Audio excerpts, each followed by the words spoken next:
Assalamualaikum warahmatullahi wabarakatuh. Bismillahirrahmanirrahim. Alhamdulillahi rabbil alamin. Wassalatu wassalamu ala ashrafil mursalin Sayyidina Muhammadi wa ala alihi wa sahbihi ajma'in, amma ba'du.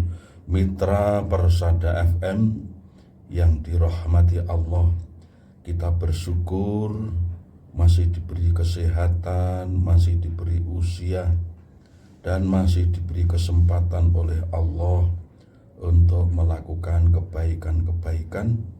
Mudah-mudahan mitra Persada seluruhnya, semuanya mendapat rahmat dari Allah sehingga menjalani kehidupan ini dengan senang, dengan di dalam posisi yang baik, sehingga mendukung untuk beribadah kepada Allah Subhanahu wa ta'ala.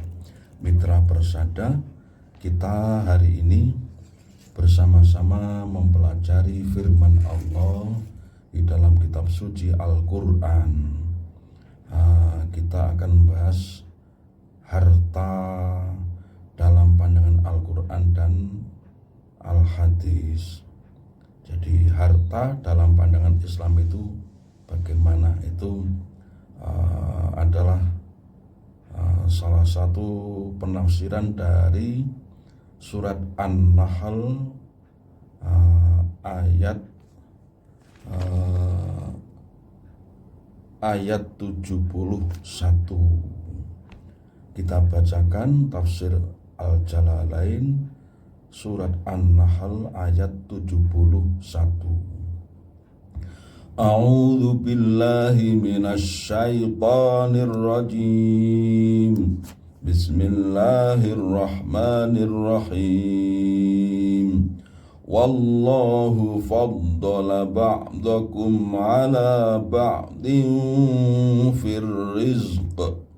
Faman ladzina fuddilu biraddi rizqihim ala ma malakat aymanuhum fahum fihi sawa afa bi ni'matillahi yajhadun. Ini satu ayat ini saja membahas tentang bagian diksi ya, dan sebagian dari ayat ini rizq. Ini sudah panjang sekali, karena rezeki itu pengertiannya tidak hanya berupa harta. Rezeki itu bisa berupa umur, bisa berupa kesempatan berbuat baik, bisa berupa kesehatan, bisa berupa kebahagiaan, dan banyak lagi. Di Al-Quran di surat An-Nahl juz 14 ayat 71 ini berbicara tentang rizki. Rizki yang dimaksud di sini adalah harta. Wallahu utai Gusti Allah iku faddola wus ngluwehake sapa Allah ba'dakum ing setengahe sira kabeh ala ba'din ing ngalahake ing atase setengah kang liya fir rizki ing dalem rizki. Jadi Allah itu memberikan kelebihan rizki pada satu orang mengalahkan yang lain. Jadi ada yang rizkinya itu banyak, ada yang rizkinya pas-pasan, ada yang rezekinya itu kurang dari kebutuhan, kurang dari yang dibutuhkan. Itu semua adalah di bawah kekuasaan Allah, kehendak Allah. Kita ingat bahwa hisabnya manusia pada hari kiamat itu, yang miskin itu yang beriman tentunya, yang miskin, yang sabar, yang beriman itu melebihi cepatnya dalam masuk surga dibanding orang kaya 500 tahun. 500 tahun. Jadi setengah hari.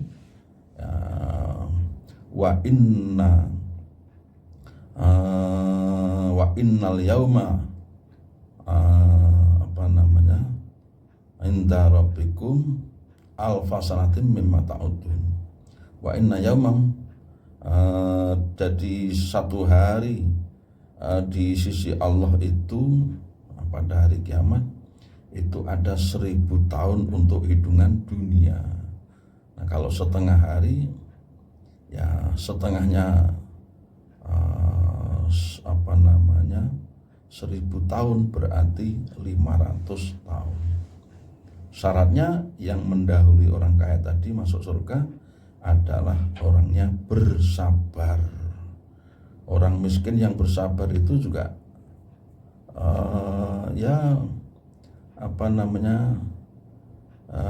tidak semuanya. Ada orang miskin itu yang karena kemiskinannya sehingga dia gosok, sehingga dia mengambil hak orang lain. Misalnya pergi ke kebun begitu. Nah, itu kebunnya orang. Di situ ada pepaya mateng, sehingga dilebokne kerenjang diadai di tengah-tengah suket gitu. Jadi niatnya mencari rumput tapi isinya ada pepaya, ada sirkoyo dan seterusnya. Itu hanya perumpamaannya. Nah, kalau mengambilnya seperti itu caranya, itu berarti kan mendolimi karena tidak izin yang punya. Nah, itu tidak boleh. Yang seperti itu ya tidak sama dengan yang masuk surga yang secepat itu, lebih cepat dari orang kaya. Orang miskin yang sabar, yang warok. Jadi yang warok itu berhati-hati di dalam menjalankan syariat. Jadi yang halal ya dihalalkan, ya haram ya ditinggalkan. Walaupun dia miskin, ada barang gembledek, tidak mau ngambil karena itu namanya orang miskin yang berbuat buruk. Ini tidak termasuk. Yang dimaksud orang miskin yang mendahului orang kaya masuk surga adalah orang miskin yang bertakwa, sabar, dan warok, wirai. Jadi dia hanya menjalankan yang halal-halal saja.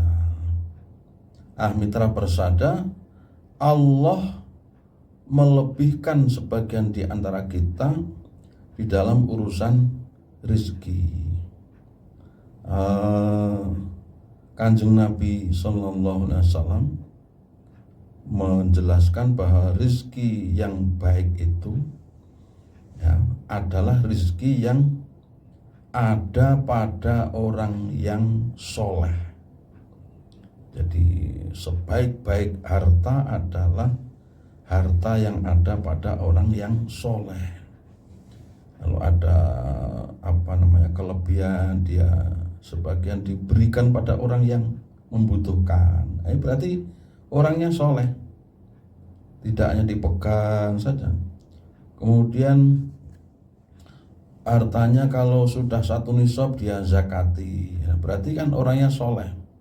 Kan tidak sama dengan orang yang tidak soleh. Orangnya kaya tapi orangnya tidak soleh. Tidak soleh itu ya hartanya diperoleh dari jalan yang salah atau digunakan untuk berbuat salah. Ini namanya tidak soleh. Sebaik-baik harta adalah harta yang ada pada orang yang soleh. Dalam hadis lain riwayat Imam Muslim, dunia itu manis. Dunia itu manis dan hijau. Barang siapa memperoleh harta dari usaha yang halal, lalu ia belanjakan sesuai hak-haknya harta, maka Allah akan memberi pahala dari nafkahnya itu. Jadi kalau pegawai ya berarti dia mengikuti jadwal bekerjanya, dia mencari rezekinya dengan cara halal ya. Kemudian kalau pedagang juga begitu, tidak berdusta.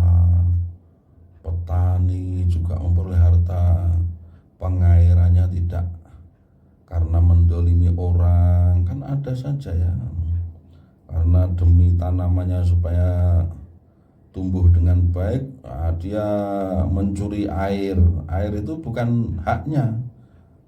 Biasanya kan dijadwal gitu, itu bukan jadwalnya, dia minta, dia tidak minta tapi ngambil gitu aja. Nah, ini namanya cara memperoleh harta itu tidak halal, makanya tidak akan berkah, bahkan ya diancam siksaan karena caranya saja keliru. Tapi kalau caranya halal, kemudian digunakan untuk yang sesuai, untuk membiayai anak sekolah, mondok, membiayai rumah tangga, untuk bayar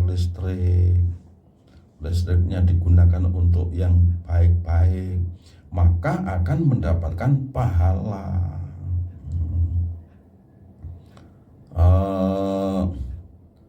Orang yang berinfak, orang yang memberikan hartanya kepada orang lain, yang hukumnya asalnya adalah sunnah, yaitu infak, sedekah, maka dijanjikan tidak akan dikurangi. Sedekah itu tidak mengurangi harta ya. Jadi mana malun bisodakotin, tidak berkurang harta itu hanya gara-gara disedekahkan. Saya ini termasuk yang mengalami ya, bukan untuk dipamerkan, yang saya berikan ini hanya sedikit. Jadi untuk membuktikan bahwa Allah itu cepat membalasnya dalam urusan sedekah ya. Pernah saya suatu hari pulang dari kantor, lewat rumah orang miskin, saya beri 50.000. Ya 50.000 itu buat apa sih? Ya sedikit sekali. Jadi begitu sampai rumah menjelang maghrib itu ada tamu. Tamunya bilang, saya minta bantuan panjenengan besok malam supaya hadir ke rumah mertua saya. Oh iya, insya Allah gitu. Sudah gitu, besok malam saya datang ke sana. Wah, saya dikasih amplop gitu, yang isinya berapa? Isinya 500.000. Kemudian di suatu saat yang lain, ternyata lembaga saya ini masih punya hutang dengan toko. Padahal saya sudah tidak tahu, tidak ingat. Tidak tahu. Bukan tidak ingat, memang tidak tahu. Tidak tahu kalau masih punya hutang. Hutangnya berapa? 120.000 rupiah. Begitu saya diingatkan, langsung saya transfer itu. Transfernya itu dari musola, waktu itu masih di musola begitu. Langsung saya transfer 120.000. Besok lusanya saya mendapat 350.000. Ada orang yang mengaji begitu, mengaji kok memberi uang ya, memberi uang. Ya Allah, ya enggak biasa-biasanya dia memberi begitu, tapi hari itu memberi saya 350.000. Padahal tadi itu bayar hutang, bukan sedekah ya, hanya bayar hutang saja. 120.000 itu kan bayar utang karena kewajiban saya, bukan kewajiban yang berupa hutang, tapi kewajiban bukan infak atau sedekah, tetapi kewajiban, yaitu membayar hutang. Itu saja diganti oleh Allah 350.000 dari 120.000. Yang tadi itu 50.000 diganti 500.000, berarti 10 kali lipat. Dan itu tidak hanya 2 kejadian itu, saya sering ya sedekahnya sedikit begitu diganti oleh Allah. Termasuk kita ketika tidak punya uang pun Allah tahu. Allah menggerakkan hati orang untuk memberikan sesuatu pada kita, ya Allah. Makanya ya kita berusahalah sedekah itu, sedekah.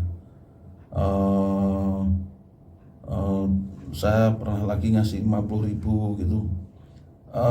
Kira-kira 3 hari kemudian dapat ganti yang lebih besar.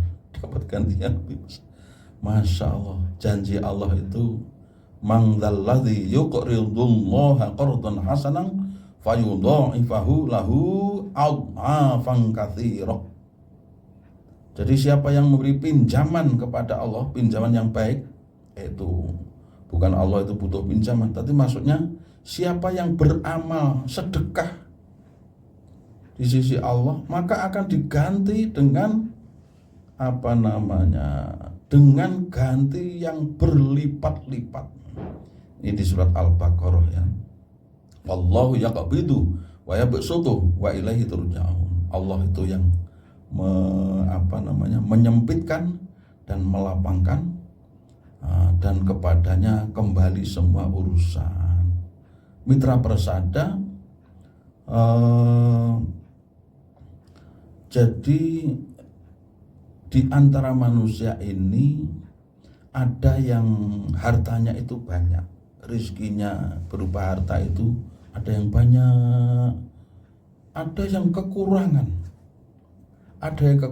Untuk membayar listrik aja bingung, untuk membayar angsuran apalagi, untuk makan saja hanya bisa untuk beli beras, lauknya tidak bisa, maka terpaksa lauknya garam sama kelapa. Memang seperti itu adalah urusan Allah. Jadi memang kehendak Allah. Dan kita ingat bahwa orang-orang yang diberi kelebihan harta itu harus diakui bahwa itu adalah ujian. Kalau dalam Al-Quran namanya fitnah. Innama amwalukum wa auladukum fitnah wallahu indahu ajrun azim. Sesungguhnya harta-hartamu dan anak-anakmu adalah fitnah atau cobaan. Sehingga supaya lulus dari cobaan ini, harta dan anak kita ini kita kelola sebaik mungkin. Jangan mentang-mentang sugih kemudian kalau ngomong tidak diatur, kalau ngomong semaunya, karena dia punya kuasa, punya harta, ya tidak boleh. Tetap harus tawadhu, namanya manusia hidup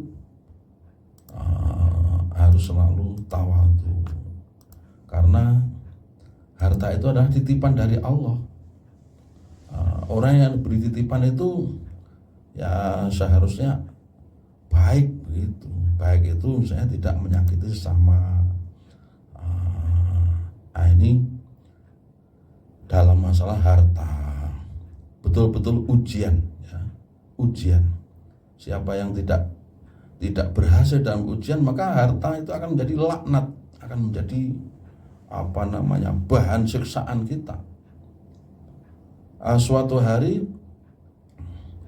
Ka'ab bin Iyad berkata, aku telah mendengar Kanjeng Nabi Shallallahu Alaihi Wasallam bersabda,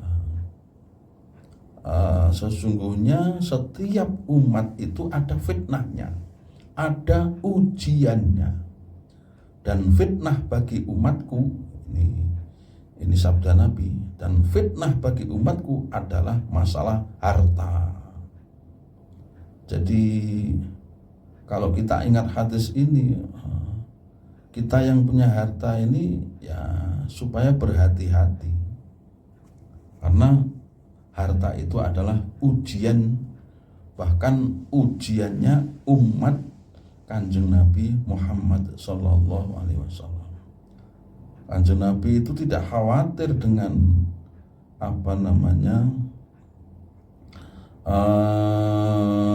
yang bukan tidak khawatir dengan keadaan umat yang miskin dan seterusnya. Justru Kanjeng Nabi itu khawatir dan takut dengan berlimpahnya harta bagi umatnya, karena itu betul-betul cobaannya. Sugih didik rabine, sugih didik pamer, sugih didik malas sholat berjamaah, malas baca Al-Quran dan seterusnya. Ini berarti karena harta kan, Masya Allah. Di sisi lain Kanjeng Nabi juga berpesan, bersedekahlah kalian, karena sesungguhnya akan datang suatu masa seseorang membawa sedekah mau diberikan pada orang lain, tapi tidak ada satu orang pun yang mau menerimanya. Kalau zaman sekarang kan masih rebutan, masih semua menerimalah sedekah. Nanti suatu hari akan datang hari yang orang itu tidak mau menerima sedekah, karena masing-masing sudah kaya, tidak butuh sedekah. Masya Allah, tidak butuh sedekah. Itu hari-hari akhir ya, menjelang hari kiamat. Jadi orang pada cukup semua, tidak butuh sedekah orang lain. Masya Allah. Jadi itu yang dikhawatirkan oleh Kanjeng Nabi, bukan kemelaratan yang dikhawatirkan, tapi justru kekayaan, kecukupan yang tidak bisa dikelola dengan baik. Maka mitra persada,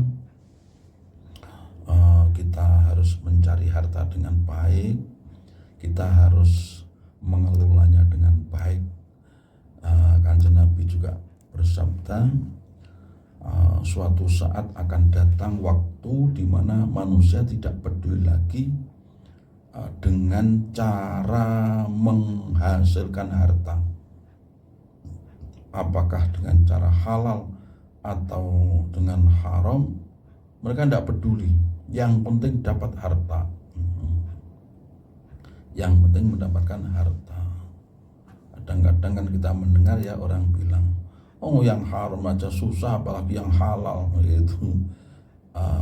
Yang halal itu sebenarnya lebih banyak dibanding yang haram. Maka siapa yang berpegang teguh mencari harta dengan baik, dengan halal, dijanjikan pahala. Kalau mencari dengan harta haram, wah itu efeknya berlarut-larut ya. Kullu lahmin nabata min haramin fannaru aula bihi. Daging yang tumbuh dari makanan-makanan yang haram, maka neraka lebih berhak terhadap daging itu. Jadi tubuh atau badan kita yang besar, sehat karena harta yang haram, karena makanan yang haram, maka diancam, disiksa. Jadi neraka lebih berhak pada tubuh itu, tubuh manusia ini. Na'udzubillah min dzalik. Mitra persada, famal ladzina faminkum ghaniyun wa faqirun. Faminkum mongko iku setengah saking sira kabeh ghaniyun utahe wong sugih, wa faqirun lan wong fakir, wa malikun lan wong kang miliki, wa mamlukun lan wong kang den miliki, tegese budak. Ada yang kaya, ada yang miskin. Famal ladzina mongko tae wong akeh fuddilu kang den luwehake sapa alladzin birat di rizkihim kanten balekake rezekine alladzin alama ing ngatasé barang malakat kang miliki apa aimanuhum pira-pira tangan tengene alladzin ai bijaili marozaqnahum minal amwali wa ghairiha syirkatan bainahum wa baina mamalikihim. Artinya harta yang diperoleh atas kerja sama, atas kerja keras baik majikan maupun budaknya maupun pembantu pekerjanya. Fahum fihi sawa. Fahum ayil mamalik wal mawali fihi ing dalam harta iku sawaun podo. Al makna laisa lahum syuraka'u min mamalikihim fi amalihim fa kaifa yaj'aluna ba'dha mamalikillahi syuraka'a lahum. Jadi harus ada pembagian tugas, harus ada pembagian harta tersebut. Jadi menggaji karyawan ya sesuai perjanjian di awal itu. Dan juga harus ini tingkatan yang paling tinggi ya, tingkatan yang paling tinggi tujuan hidup manusia ini harus selalu ingat bahwa kita bergerak ini atas kehendak Allah. Kita memiliki harta juga atas kersane Gusti Allah, atas campur tangan Allah Subhanahu wa ta'ala. Kita tidak punya harta itu juga atas kehendak Allah. Bagaimana lagi sudah bekerja, sudah punya ilmunya, tapi rezekinya memang segitu, tidak bisa banyak seperti orang kaya, maka harus menghadapinya dengan kesabaran dan wirai tadi. Afa bi ni'matillahi ana ta mongko kelawan nikmate Gusti Allah ya jahaduna kufur sapa allazi. Jadi ini mengarahkan bahwa pemberian rizki itu adalah pemberian nikmat. Rizki adalah nikmat. Maka kalau tadi yang saya katakan tingkatan tertinggi itu, kita ini bisa begini, bisa begitu, bisa beribadah, bisa mengisi pengajian dan seterusnya, bisa bekerja, semua karena kekuasaan Allah. Nah, ini yang tertinggi ya, harus cepat-cepat mengembalikan segala sesuatu kepada Allah. Saya bisa memberi kepada orang lain itu juga atas kekuatan dari Allah. Kalau tanpa pertolongan Allah, tidak mungkin saya bisa sholat, tidak mungkin saya bisa memberi, tidak mungkin saya bisa bersabar dan seterusnya, tidak mungkin saya bisa punya harta. Maka mitra persada, marilah kita ketika mendapat rizki dari Allah ini kita kelola sebaik-baiknya sehingga rizki umur, rizki usia, waktu, kesempatan, rizki berupa uang, harta dan seterusnya itu tidak mencelakakan kita pada hari kiamat. Amin ya rabbal alamin. Wallahul muwaffiq ila aqwamit thoriq. Wassalamualaikum warahmatullahi wabarakatuh.